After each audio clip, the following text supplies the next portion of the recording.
started in July 2017. I discovered a swelling in my left breast, and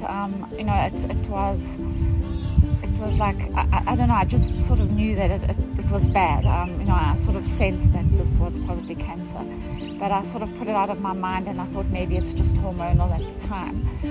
So I just left it for a week and it didn't go away, and then I thought, no, I really need to do some mammogram. And then she said, no, we're going to do an ultrasound as well. And they did the ultrasound, and then they asked me to wait, and then they came out and said, no, we need to do a biopsy immediately. And that also really gave me a big fright, and I knew, well, they're concerned. We don't like to tell you on the phone, you need to come in.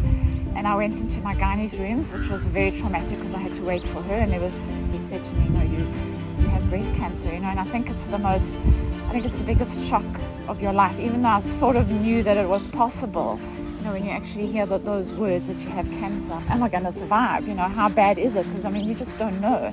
I think for me, the biggest thing is thrown into a world that you suddenly you know nothing about, and you don't know. And my gynae was amazing, and immediately she referred me to Professor Caroline Ben at Mill Park, and she just said to me, I highly recommend Carol, because even if it was my own mother or my own daughter, I would refer you to Carol. And of course I had heard about Carol, and I think at that time you're so overwhelmed and you just sort of don't know much, that I just, okay, well, whatever, I put my trust totally into her hands. And then she introduced me to my recon surgeon, and Charles was also amazing, Dr. Soreria. Do the procedure, you go through lots of testing before your surgery, things at the time. And I was very lucky.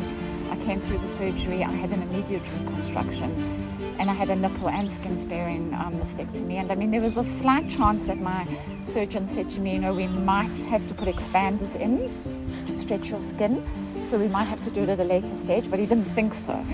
So I never forget waking up from my anesthetic and looking down at my breasts, and I had just like little dressings over. It wasn't even like big bandages, and my boobs were there, my breasts were there, and I was like so grateful, that it all worked out, Look, cancer impacts every woman or anyone hugely from a confidence, from a body image perspective. And I think me coming from an athletic background, I've always had, a strong, healthy body, and my body's important to me, and I always want to look good, But it wasn't that at that time when I was, when the decision was made, that didn't worry me. But looking back now, I think I'm really grateful that I did.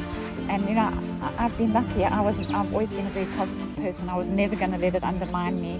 I got back into my running very quickly. I had a remarkable recovery, and I'm very grateful for that. And I think looking back now, I never lost my confidence, because I think my body is like it was almost. I can say. But for a lot of women, that isn't the case.